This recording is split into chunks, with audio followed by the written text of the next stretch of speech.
Going. Yes, it is 2 o'clock right on the dot. July 30th, 2017. And, yeah, it's a Sunday and I'm in a pretty good mood, at least. Yeah, it's kind of weird on weekends. First of all, for those of you that did follow the Entropy Universe feed, my computer just suddenly crapped out on me. It has a tendency of doing that once in a while lately. I'm not too sure what's going on.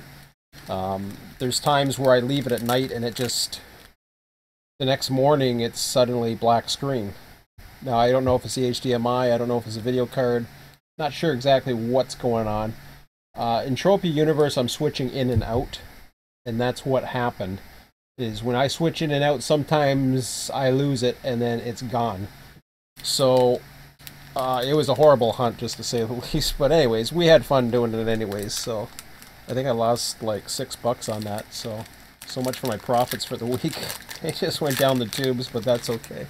It was a fun weekend, and I'm in a good mood right now.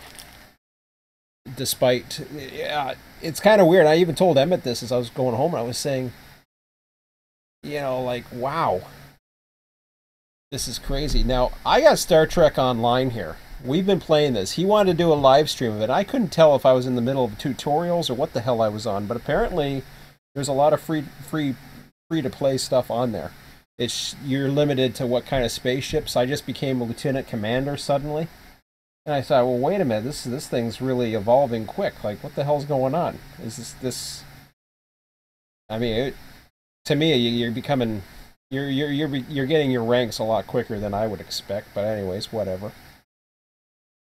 But it's been a lot of fun. So we played a lot of that. Then we didn't really do anything with Run 8. We were going to. Friday night came along. I hadn't heard any updates. I hadn't heard anything about what was happening in Florida. I knew there was a back end of a run. But Friday night came along and we looked in Run 8. We couldn't find anything on any available server. Now, I know some people have stuff that's out there. I just don't know how they want to do it or how much time. And I know there's some people that, like Scott has been saying, for example, he's been saying just go ahead and run what you want and do what you want type thing. And you can do it your way or anything or however you want to do it. Well, I can do that on single player too, is the point I'm trying to make. So the thing with servers, at least from my point of view, when I ran sessions, that upcoming sessions thing was loaded with my sessions. And this is what I'm missing. I don't see that anymore. What I'm seeing is I'm seeing a bunch of 24/7 servers that really don't have much going on. And I don't mean that to be... I mean, yes, I know some of the bigger servers have stuff going on, like the Depot, for example, which I don't belong to. So I know there are servers out there that have stuff going on, but what I'm talking about is, and I know this is about programming because I'm going to get to that in a moment, but it's, and this is going to be a little bit of a rant type thing. I'm not going to be doing this for too long. I'm not too sure what I'm doing. I might have an early supper. I don't know what the hell I'm doing at this point. I'll get to that in a minute. But we've got all these 24/7 servers in here. So Friday night, I wasn't too sure if my train was still going to be there in Florida. It ran. They started a new cycle, and then there was nothing available. When I came on, I'm like, okay, well, I guess I'm not running anything there, and nobody was on the line anyway. So it was just like, okay, well, that's kind of boring. Didn't feel like doing it. So it's back to where I was before. So, like, when I have parameters and I know certain locals are available, then I can say, okay, I know what I'm doing, I know what I'm switching, I know how to do it. A lot of people don't have that, and this is me. I know how to switch. I know some of how these switchers will work. I know how some of these territories will work. So I can do a switching routine and feel comfortable, but if I'm not in an environment where I'm not sure how it's done, and even if I read lengthy emails or descriptions and stuff like that, and I guess, you know, retrospect, it's hindsight's 2020. The same thing happens with people who join RTS because they don't know exactly what's going on. Now, mind you, they're not asking questions either, and at the same time, I'm not asking enough questions. So I'm going on and I'm just looking for something. So I kind of, in hindsight, I'm starting to really start to reflect on what it is people are seeing or what I'm seeing, and it's really a communication issue on both ends. There's got to be information out there, but then too much information is just information overload, and people don't know what the hell to do with it. So I understand. I understand when people are confused of RTS. I understand when people are, you know, the old servers. I understand. I'm starting to understand it because lately I've been acting more as a client than a host. And the reason why I'm doing that is because I've switched over back to the programming mode. And when I switch back into that programming mode, all of a sudden, suddenly my time becomes... I like to go back and forth in between running on servers, and then doing a little programming in between. Running on servers, doing a little programming in between. Maybe doing some YouTube, YouTube as in watching, or checking up on the latest events that have nothing to do with trains or, you know, real world stuff type thing. But that's how I kind of isolate my time. In fact, like I said today, I didn't know what the hell I was doing. My son and I, we had, as usual, we always have fun. I hate Windows 10 with a passion, by the way. I'm on 7 right now. I cannot stand 10. 10 is such a piece of garbage. And I know people have talked about it. I don't even know what the hell they're thinking. They try to make things so freaking user-friendly that they make it so stupidly, absolutely asinine complex. It's unbelievable. I was trying to find a way to uninstall a program, and I, for the life of me, could not find it. And I know what the hell I'm doing with computers. It's not like I don't know what I'm doing with computers. I know how to uninstall a freaking program. I couldn't find it. For a while there, I couldn't even find the control panel in 10. It's so asinine. But heck, it had a full screen of every news event and everything that's going on. It was like, I don't care. And the thing is supposed to be a tablet, but yet it's not. You go to Google Play, and I thought, okay, I'll go to Google Play, because what I was doing was I was trying to install some stuff for my son. My son's getting bored at summer. He's being forced to go home or not go home. He goes home, he does his things, you know, he's getting out of the whole toy thing, and, you know, yeah, he gets around and does some exercise, and sometimes he has things, but he's a kid. He gets bored really easily. I mean, sometimes I'm a big kid and I get bored. But anyways, he's, you know, he was telling me last week, he was saying how, you know, my mom's gone babysitting.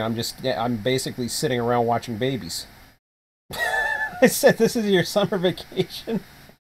Because your mom has to work or whatever, or and she takes you with her. Well, she doesn't have to work. Anyways, I'm not even going to get into that story, but basically she's doing her workout or something, sorry, she's watching kids. It's a little bit of extra incentive for something in I don't know, some type of daycare thing for a couple hours or something, and he's with her. And I don't know if he's got his computer with him or whatever the heck it is, but he's got a tablet PC, which is Windows 10 was what I'm talking about, and he's basically watching babies. I'm like, wow, that sounds like fun. Or then he's going shopping. I'm like, wow, that sounds like fun. And you can tell he's thrilled. I'm like, jeez. So I told him, I told him early in the week, I says, bring your computer over, because he can't get internet access at his place, because the only person that has a computer is his grandmother, and nobody, you know, the grandmother lives there and all the other stuff. But anyways, nobody knows how to freaking get him to connect to the internet. And I said, it's easy. And that part I know. I can go into the network and say, okay, here, boom, boom, here. What's your router password? Here, connect, boom. He's able to connect to my computer within a matter of minutes, seconds with my help. And I'm like, what is going on? So I said, here, you come, when you come over this weekend, bring the tablet with you, and I will install. I says, I'll either offload your pictures and videos and make some room, and I will download some stuff to make it fun for you. I'll find some free games. We'll do it. I downloaded like this one program that was like a clone of the old Asteroids game in the 80s, except it's more modern and the graphics are a little better and it's a lot of fun. And then there was this one Mad Truckers game. It's the stupidest thing, but it's hilarious. It's actually kind of hilarious for him. And I'm watching it, and he's like, yeah, okay. And you've got cops firing at him and all kinds of things, but he was having a blast. And there's only so many levels, but it's totally free. So now he's got 2 games on his computer. I did that for him probably within the last few hours before he went home. Like went home for 1. It's 2:10 right now. But anyways, long story short, he should be okay now. And I told him, and he says in a couple weeks he'll bring the computer back. I said, sure. I says, we'll find some more. And I says, in the meantime, when I have spare time, I'll look around and see if I find something, since he doesn't have internet access at home, and that's half the issue right there. I said, it's a good thing you don't have internet access, because apparently he was changing around his settings or some silly thing with his friend, and he started putting all his pictures as a desktop. Every minute it changes. Now mine changes once an hour, but that's part of the operating system. His, it goes right into the desktop photos, and it's just constantly updated. I said that's going to kill your computer bandwidth, or not your bandwidth, your speed of your computer. I says Windows 10 is already struggling as it is, but I don't know. I think Windows 10 is absolute garbage. It's trying to do too much stuff. And that's supposed to be he's got a tablet PC, for crying out loud, and he can't play. And I thought, oh yeah, I'll go to Google Store, I'll download. Oh, it's only for your mobile phones. I'm like, what is with everybody and their stupid ass mobile phones? Maybe I'm old school. Maybe I'm getting too old for this stuff. I went to a flip phone. I got rid of Android. I said, forget this. I ain't messing around. I don't have time to play stupid ass video games. Like a Wii system, like a mini Wii or whatever the hell they call the damn things now. It's like, when I get home, I got a nice big computer, a nice big screen, a nice big keyboard, everything that I need. It's right in front of me. Boom. If I'm out and about, I don't want to be playing games. I mean, I've had a laptop in the past. Okay, I get it. You know, there's times when you want it. This keyboard is narrow as it's horrible. Trying to just type on his keyboard. It's a tablet PC, and it's got a keyboard, and it has a tablet mode, so you can detach it. I bought it for him like a year or so ago, and he's got some cool stuff, but then he gets bored of some of the stuff that's on there, which, you know, typical kid. But he's getting into Run 8 now, so maybe, just maybe, we'll get something going. We'll see. Anyways, that's my rant about that. I got other kinds of rants going on. I got all kinds of stuff. The other thing was, all of a sudden, I'm so busy trying to get stuff for him the last minute before he has to go home. You know, I put it off. I mean, we did Star Trek Online. That freaking thing is addictive as hell. And there's a lot of addictive games out there that play for free. But I said, since he doesn't have internet access, he can't play that at home on his tablet. I said, well,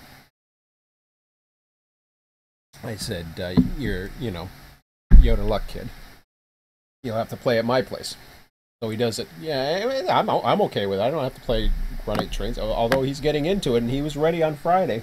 But we didn't have anything set up. We didn't have a server. We didn't have anything that we could really do. And I know there's some that's out there that's providing servers and all that, and there's...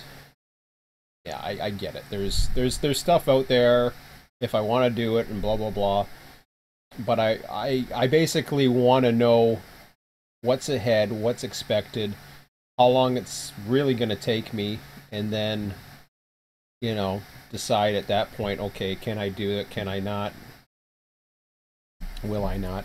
I was just taking, before I came on, I checked the 3 servers that I frequent the most. 2 of them have nobody on, 1 of them has 1. So I'm like, well, I really don't feel like going on. I didn't feel like being in the mood to just switch. It just didn't feel. I could have grabbed a switcher. I could have grabbed. There was some switchers that finally became available today on Florida. So, and I know they're working on a new cycle, so that's why the delay. I guess. And Friday there was nothing that I could find. There was absolutely nothing. So I didn't know what the hell I was going to do Friday. So I just said, forget it. But it's one of those things. It's you got to set up a new cycle and then you end an old cycle. I know what that's like because I used to have cycles, and there would be this time where there's nothing, and even on my servers there would be that time where there's nothing, and it's a crappy feeling when people are looking for something and they really don't have it, or they're looking for something else and there's not enough trains running or not enough people. And I say to that, well, before I say that, my whole problem was, as I said, I was too worried about thinking about him until deciding, and then I was driving home and I realized, like, holy crap, I really haven't figured out what the hell I'm doing today. I haven't figured out what I'm really doing this week. And thus far, I still don't know what I'm doing this week, because right now my schedule is like totally open. Besides him, on the days that I normally see him. So, I'm like, whoa. So I got lots of time on my hand. I figure I'd go into this. I'm not going to program you, despite the screen capture. This is more of an observation.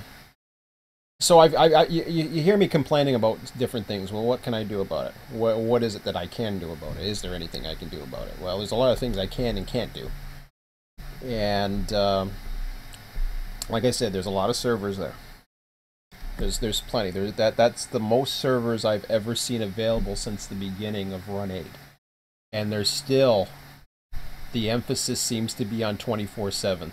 The problem with that emphasis to me is either it's you need somebody on who's willing to dispatch, you don't know if they have a dispatcher, you go on, sometimes you are the sucker if you're the only one on, you're the one that's going to have to be the dispatcher, you're the one that's going to have to spawn. There's some days I just don't want to dispatch. There's some routes that I just don't want to dispatch. It's not appealing. You got 3 routes to choose from. California I want to dispatch, but guess what? California takes at least 2 dispatchers to be relatively sane right now. Mohawk is boring as hell to dispatch. I cannot get it. Mohawk is, and that's the other thing with Selkirk Mohawk. Yeah, I'd get into it more, but at the same time, the route itself is not very intriguing to me right now. It has nothing to do with the route beauty, or I still say it's, the best as far as the graphics of all of them, just the depth of the trees and stuff like that, and the following of the water and stuff like that. I really enjoy that route for that. Eventually, eye candy will only get you so far. Then it becomes, okay, what's the repetitiveness of it? What's the things that you're doing the most? Florida, on the other hand, it was just like, when I ran that the other day, it was just like, whoa. There's all these grade crossings and speed changes and single track, and oh man, that was just like, okay, well, this is new. I haven't done this in a while. And I think there was a TAF switcher today, and I'm like, I don't really feel like switching, or I don't know what the hell it was. There was something. There was something that didn't seem too appealing to me, so I was just like, And that's, kind of the dilemma I'm at right now, as far as sometimes you have stuff available, other times you don't. And that's the thing with 24/7.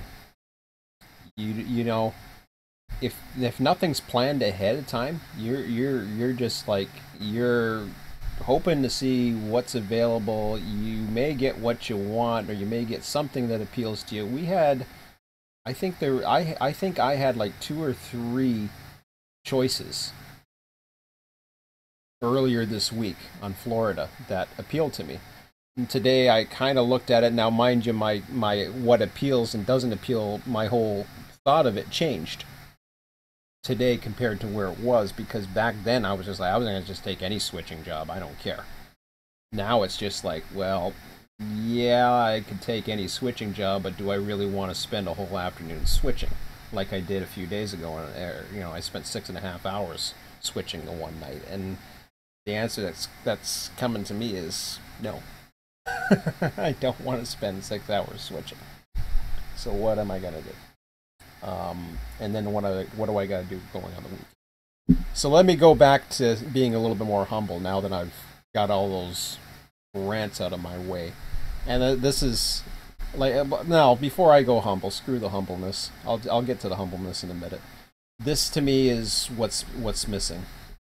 You got an upcoming session Sunday, August 27th. Well, that's great. What is happening in between? You have 24/7 servers that you're at the mercy of whatever it is that's going on. You're at the 24/7 servers by definition are supposed to be the ones that basically have, oh, it's available at any time and you can come on. Well, so is single player. You can run a train on single player anytime, dispatch all you want, and do whatever you want. The problem with that is, as a lot of people are starting to realize in single player, some people like it. Some people, they don't give a damn what train it is, and they just spawn a train whenever, and they have the only trains they spawn are the stuff coming with them, and once it's past them, they could care less. They maybe even delete it. Who knows? I personally, that's not for me. Some people like it. Good for them. And that's fine. If you're happy with it, great. That's awesome. You know, more people are gonna buy Run 8 if they're happy like that. But for me, no. And there was a reply, and I'll get into that humbleness in a moment here. But so the single player side, yeah, you can do a lot, but the bigger these regions are getting, the harder it's going to be dispatching single player, at least realistically. And that was the complaint that I saw when Run 8 version 2 first came out, was all of a sudden people were complaining like, wow, I got to dispatch all these AI trains and run single and stuff like that. That's where I kind of looked at it as all you need is one person. And that's really, truly all you need. All you need is one person. Most routes. California, yeah, you could probably use 2. At least where it's at right now, and I'm not even counting the expansion of the latest expansion. Just getting California operational to an extent where it's even worth it, you really need 3 people. Ideally, you want 6. You want to get about 6 people in there. A few people running some of, you know, you get the hump going, you get 2 dispatchers, maybe a switcher, and that's not even counting the main lines. You don't even have to have people run the main lines, but then there are those, and you know, and have the odd person like rotate around. Like say if it's 6 people, you have that one person that gets his chance to run a main line the one day, or bids on a main line, so he gets to run the main line. But you need a lot of dispatchers. And I posted a message recently. It's like, where are all the dispatchers gone? I used to have the server up all the time, and people wanted to dispatch like crazy. I don't know where that is anymore, because quite frankly, if people were on and actually dispatching, I would run a main line right now. If I knew California was running a dispatcher right now, I'd run on their line. If you know, if I knew what was going on Selkirk, and or sorry, not Selkirk, not necessarily Selkirk, let's say, but you know, Selkirk, I don't know if I'd run a main line or not, to be honest. You know, that sounds harsh, but like again, it has nothing to do with the author. It has to do with just the route itself got boring real quick, and the HPT values have to go down to make it even more realistic, because higher HPT trains need to be able to catch up to these trains and overtake them. Most of these trains right now have way too much power, and then you have the ones that are way too heavy because of the loads, and that's where RTS 2 is going to come into play, and that's where my motivation is. So speaking of that, let me transition on back to the RTS 2 side. But before I do that, oh, that's my dashboard. Let me get out of there. Before I do that, I want to take you to a post, and this was a kind of an interesting post, because I've had a few people over on the RTS Wikia who has given me a lot of support for RTS2. And these are server owners, basically people who enjoy the operation side of RTS and really feel it's missing in Run 8 version 2. They really miss it. And I totally get it. And I'm motivated because of stuff I see like that, and not only that, but because of the success that I'm having, although painfully slow at times, the success that I'm having. I'm over on the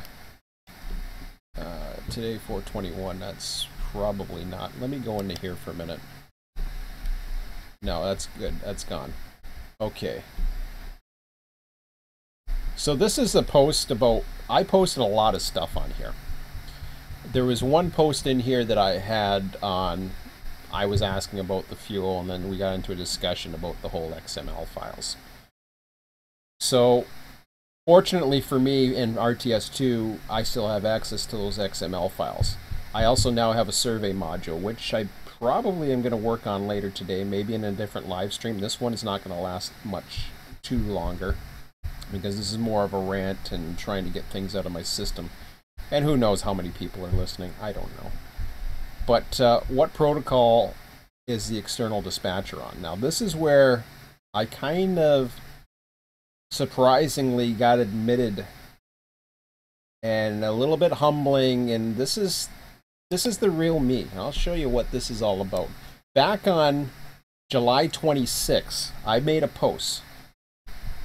So before I stand a chance at even attempting anything ED automated dispatcher, I need to know what protocol is being used. We're talking July 26th. This is 4 days ago. From my understanding, RabbitMQ is gone, and it is. So are they using something as simple as TCP? It's a shame that the external dispatcher was never included in the program, which is true. But since it's still external, I want to take advantage of it. Well, that's back on the 26th. And then again, I don't know if the 26th would have been that last day that I really broke through. It was 9:22 at night.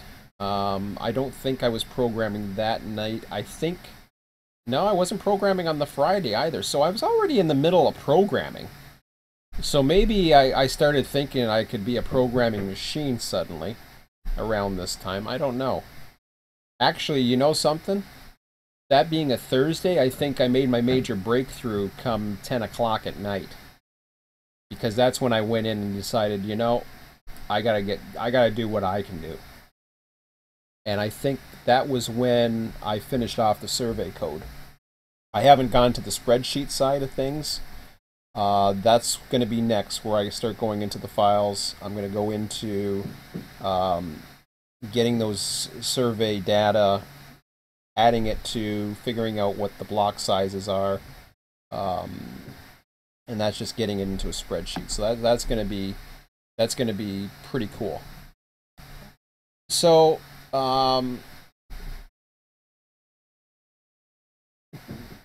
so contact Run 8, but I know TSCAD is getting there. And then Bruce, back on the 28th, he was like, UDP.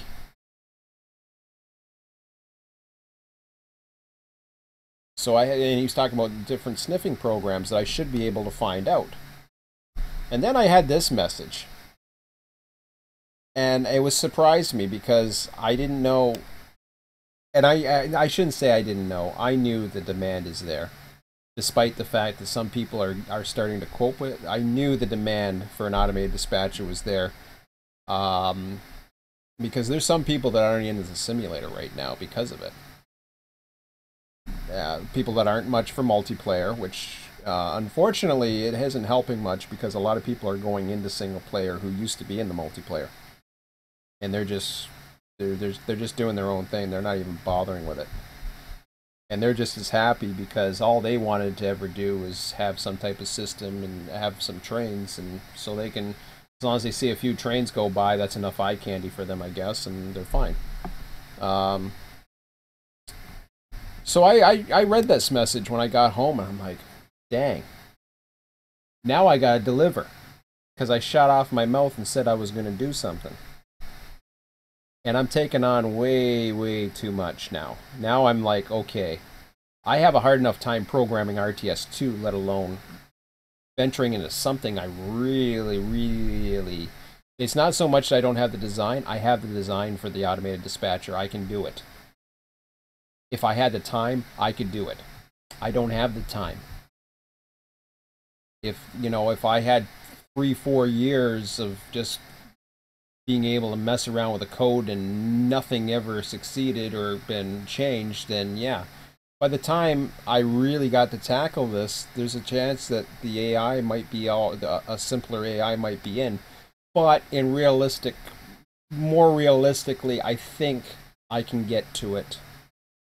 Hopefully by the end of the year, once RTS 2, I believe, is going to be out. Because that's my goal right now, is to get RTS. I don't know how much programming I want to do in RTS 2, but I have a lot of big plans for RTS 2.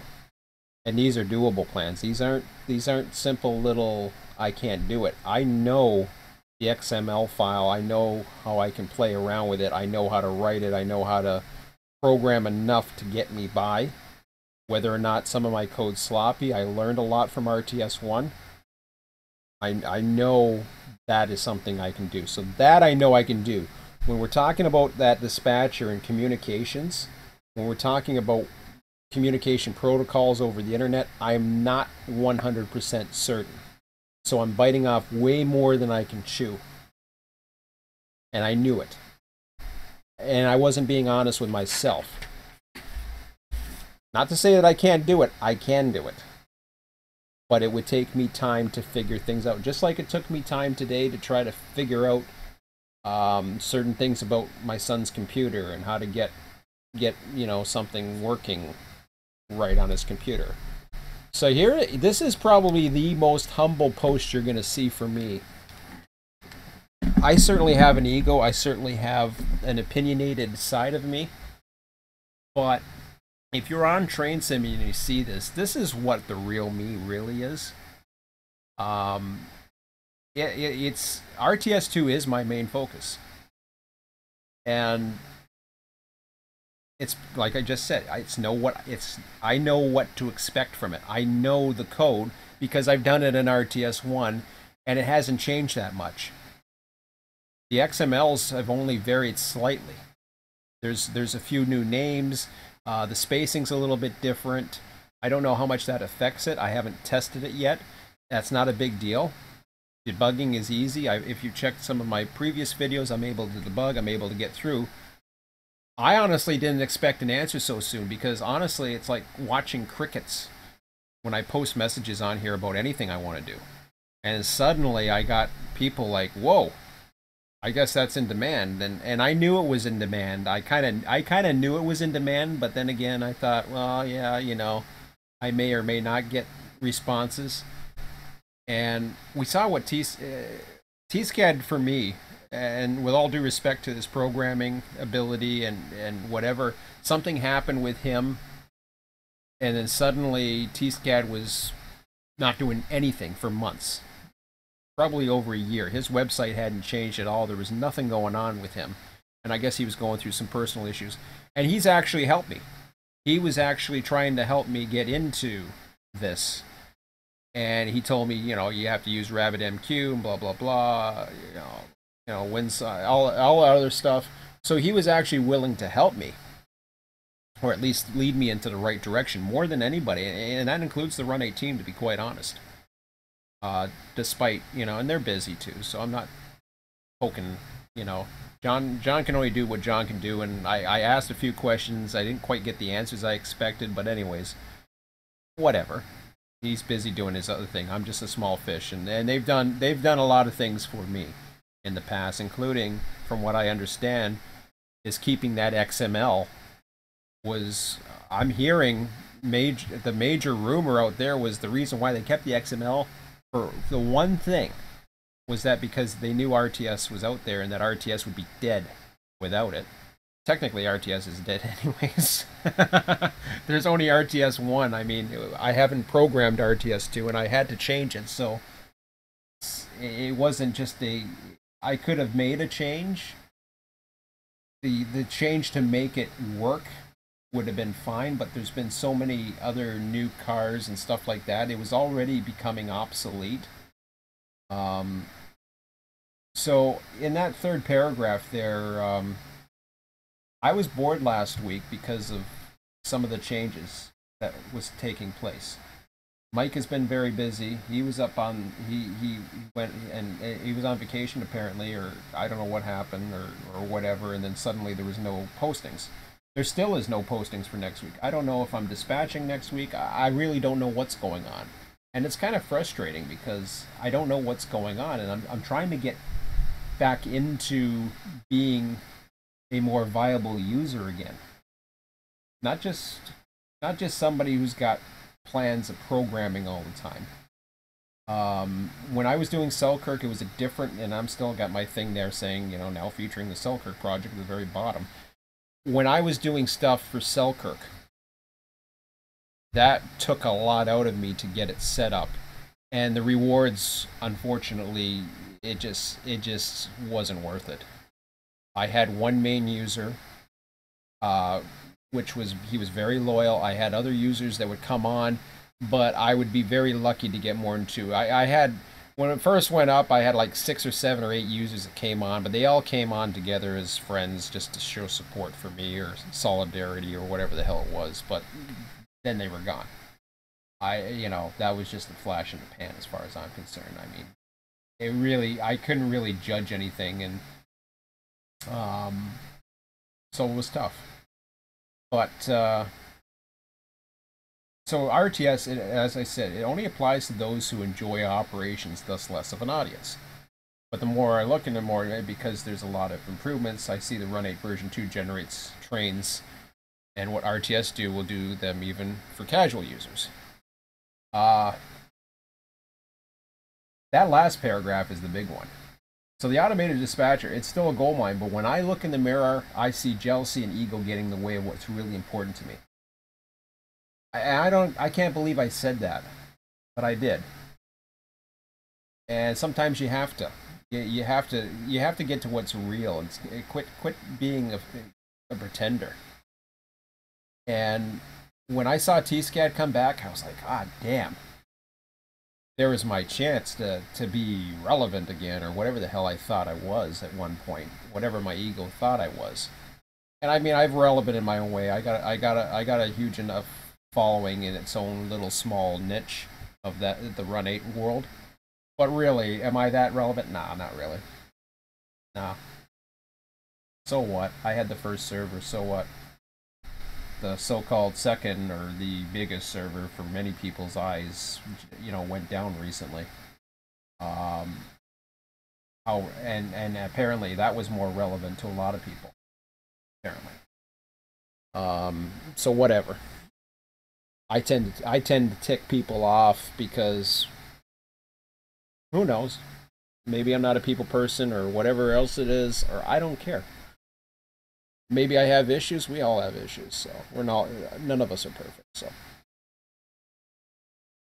but I have my supporters. I have people who've been staying loyal to me. I have people on my forums who've really tried to push me forward in this, and I appreciate it. I don't know. I don't have the solutions right now. I wish we had more discussion going on about this. Doing it on Train Sim is very tough. It's amazing what we're getting as much forum discussions as we're getting right now. But it's really tough when here's what I want. And I've kind of said this before, and the problem is there's only 3 routes. I used to think it was a problem when these routes started to expand because it divided people. And a lot of people thought this way too. You expand a route, if you expand a route or you start adding more routes, you're dividing people into what their favorites are. So just like some certain communities out there, I don't need to name who they are, you'll know who they are, said that the whole Run 8 community was divided because of one server or because of the Run 8 team or some BS like that, I'm like, yeah, okay, whatever. They just went on to something better, and most of them went. They were delusional, quite frankly. And there's certainly ego involved in that, I can tell you. And I think maybe they need to look in the mirror and ask themselves how relevant they think they were, and are is or anymore, or do they care? I don't know. Who knows? But there was an uncomfortable tension between the Run 8 team and some people, and it was just like,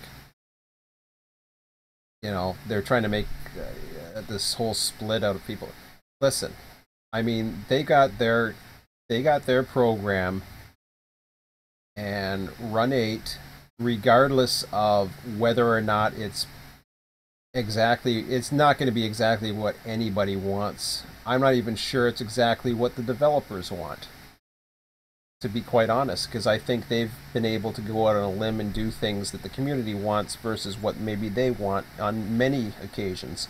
I can't cite a reference to that, but ultimately at the end of the day, they realize it's about making money as well as their passion. They need the money to continue to realize their passion. There's nothing out there that, to me, touches Run 8 for me personally. And I know they're not the most popular simulator. I get that. I get that. Train Sim World is the eye candy orgasm for a lot of people. I get that. If that's if that's what it gets to turn them on and make them feel like they're having fun, so be it. Whatever basically is something that makes them feel happy, then that's fine. They're gonna find those programs. Everybody's different, and even when you niche it, you go into a whole realm of simulations. Not everybody's into quote unquote simulations. There's a lot of people that aren't even into simulations, period. They're into shoot 'em up games. They're into, I don't know what else there is out there. Well, racing's kind of a simulation game in a way, but I don't know what the other genres out there. And not everybody's into computers. So then, all of a sudden you got the people who don't use the computers, and they just, they watch the crap on TV, and the news tells them how to think. So, however it is.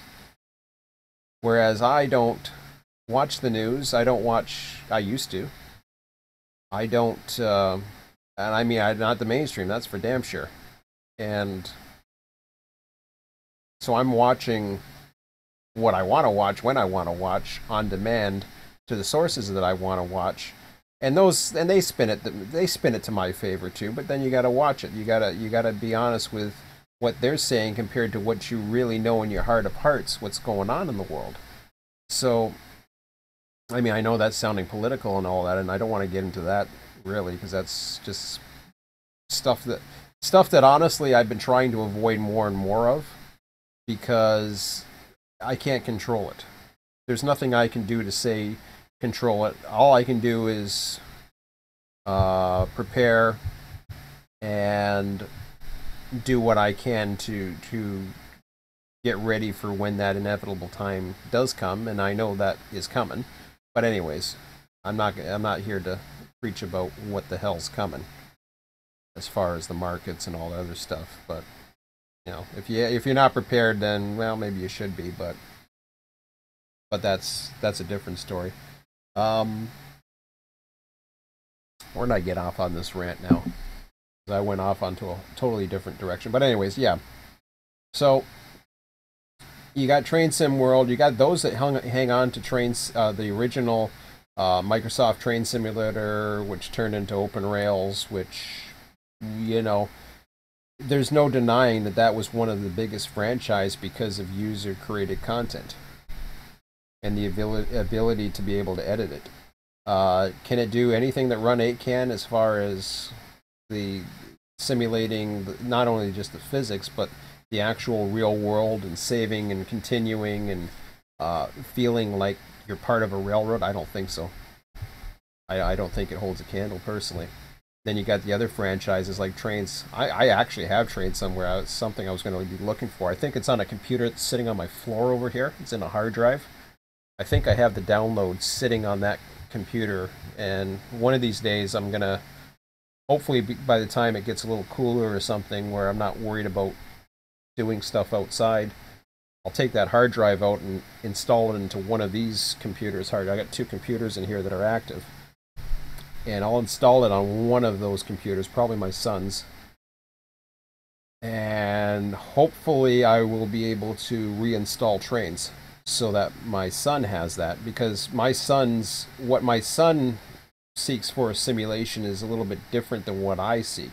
What he finds exciting is different than what he follows me like quite a bit on what I like, and we like a lot of the same things, but we're still, he's at a different age and maturity, and he also has certain things that he likes that I don't, and vice versa. So we're not a clone of each other, despite the fact that we're very similar and we get along really good and we have a great time on weekends and all that stuff. But it's getting now with the program where RTS is moving forward, and I'm not too sure. This is actually, I'm actually running out of steam for my rant here, which is maybe a good thing that I shut it down for now. But now it's just like, okay, well, it's 2:45. I've gone on this now for 45 minutes, and at some point, what's next? What was the title of this, anyways? Where was I? Okay, no. Oh, I've lost it because I already took it off. I don't know what the title of this thing was, but anyways, it was something. It was something to do with thinking of the big picture or something like that. But the big picture, okay, let me just go over the big picture. I'll end this at 3. Maybe I'll start another live stream shortly after. I'll check the servers. I'll check the forums. Maybe I'll check up on some of the real world stuff. Get that out of the way tonight. I mean, to me, this is me personally, and I don't know, I can't speak for everybody, but the reason for me personally, weekends are horrible for trying to find, unless you want to, like California, they got one dispatcher on the what is it, the Southwest. I don't know about these other places. I really don't know. And maybe I need to look at them too, but then I get involved in them, and then, I don't know. I haven't heard too much of anything that's really promoting what everybody does. A lot of people are just, they'll host a server and hope people will come, and it's just like, what makes them different? How inviting are they? And I mean, a lot of them might be inviting. They might have a cool forum. They might have a lot, but trying to get people involved. So first of all, you got a lot of choices here. And as I said before, choices will divide a community as well. Because what'll happen is people will levitate towards what they're comfortable with. Then, or who they know in the community and what they recommend. So it'll become word of mouth in a lot of cases. The Depot is the big fish. I believe Highball's up there, but I'm not too sure. New Luna, last I heard, they have a limited following. A lot of the guys from New Luna came over to my server the one night in solidarity. I've been on it. It's not for me. It's again, it's not about just having, for me, it's not just about having fun. I can have fun doing a lot of things. I can have fun. I can load up Star Trek right now and do a bunch of missions, but I won't do it with my son not around. I can do Entropy Universe. There's a lot of things I can do by myself without my son around, enough to have some fun and do certain things. But most of it, I feel comfortable enough doing in Run 8 because I've always done it with or without him. Most of the time without him. So that's fine. But anyways, all different, Southwest, I don't know exactly what. I know Mike is very busy. I don't know. Like I looked at the other day, and they got a dispatcher in the day, and then I don't know what's going on in the evening. I still don't know what's going on next week. I'm not even too sure if I just want to dispatch because there's no.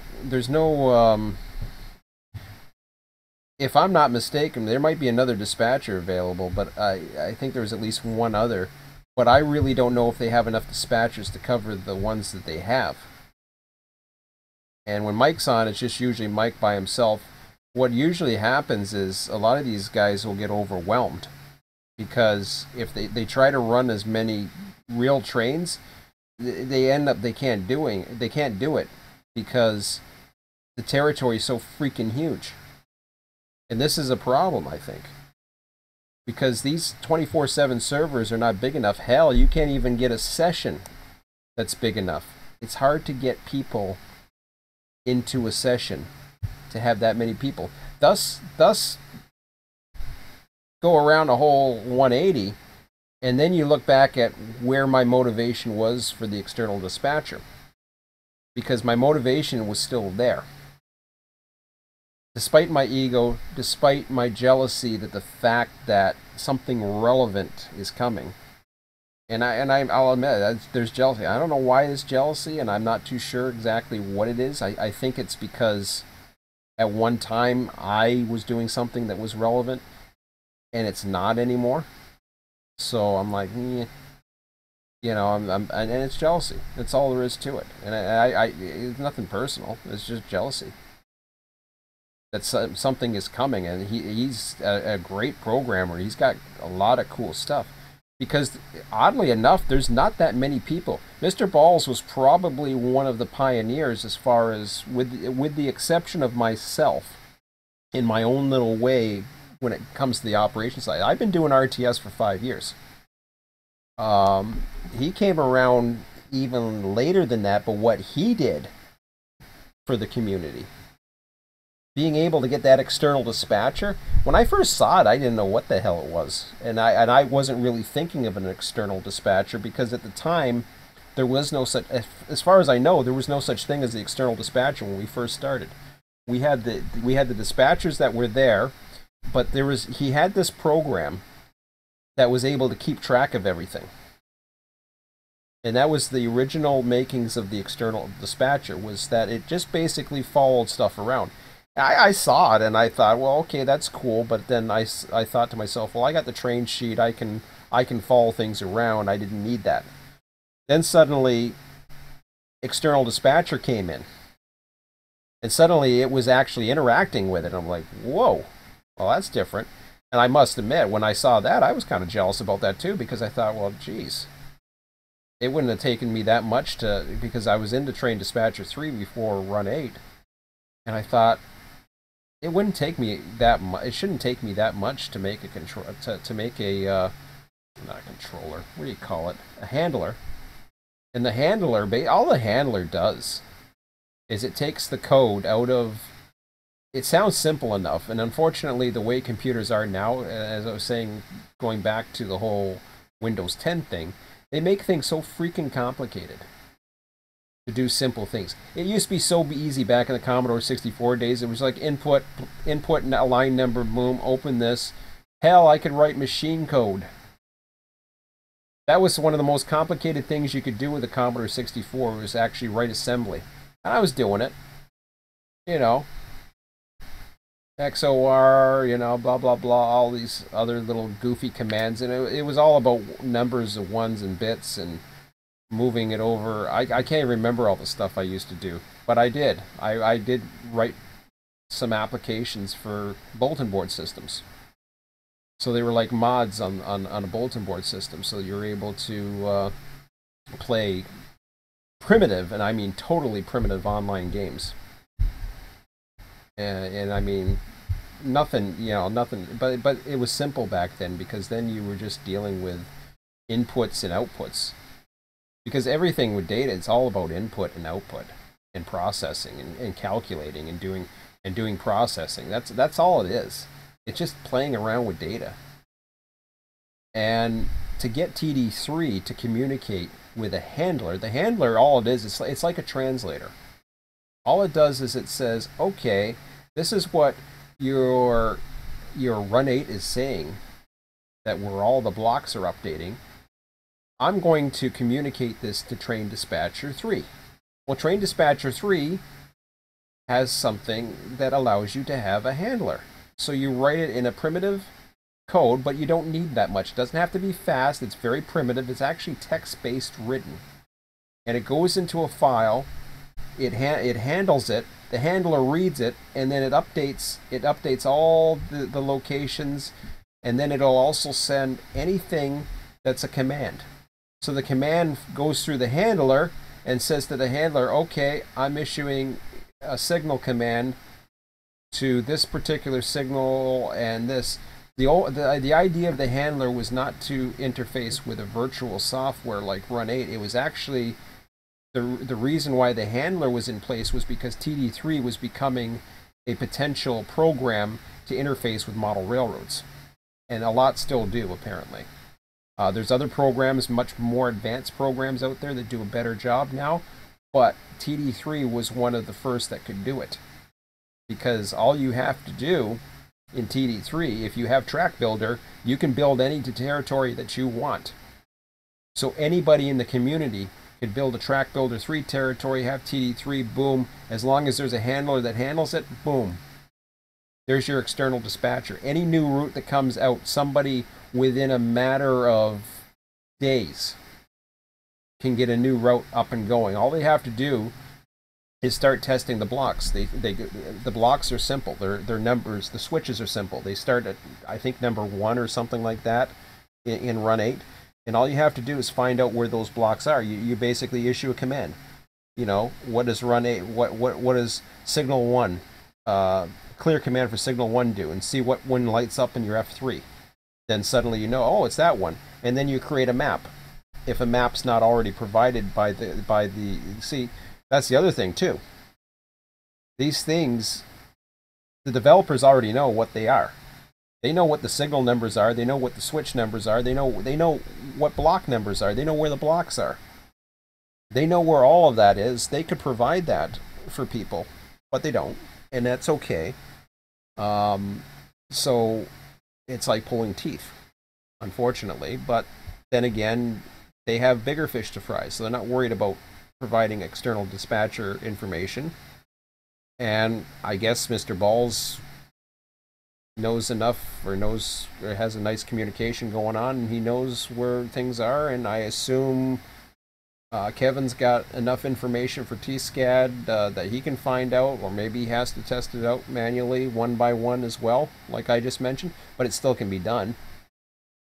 And if he's communicating with and he knows how to communicate with external dispatcher now, then he knows he doesn't have to worry about RabbitMQ. He's got, all he's working on is the cool user interface that he's got, and he's got a lot of cool user interfaces. So that's where the jealousy comes in, because I see that and I think, man, you know, I could have programmed that. That's where I kind of say, well, you know, I could have been doing that instead of worrying, you know, about other things, or having too much fun, or trying different projects, and trying Selkirk project and trying Bakersfield project before that, and getting frustrated at the lack of people in California back when RTS California was up, and now that's moved on to Mike's server. I think he's downgraded it a bit, but it sounds, I don't know, it sounds to me that it's still, there's not enough people providing enough information for various jobs or whatever. You know, whatever. I mean, I shouldn't say that. I apologize. Sorry. I was on we were on the California server. We ran 2 hump jobs this weekend. I totally forgot about that. Wow, amazing how much. So I was on this weekend. We ran a couple hump jobs for a while there, so it was okay. So I mean, there was information, there was stuff up there, and I could do it again. But I was just like, you know, I kind of already did it this weekend. I totally forgot I did it. But anyways, I kind of knew why I wasn't in the mood to really switch. So yeah. Yeah, we humped a couple trains on Mike's California. So I totally forgot about that. I was thinking that was a different day, but no, that was this weekend with my son. So he enjoyed that. But anyways, I'm rambling along around in circles right now. I'm still not sure what the hell I'm doing today. It's 3 o'clock Eastern. I'm going to be back on later. I would love to go for a walk, but it's hot as hell right now. 28's not too bad, but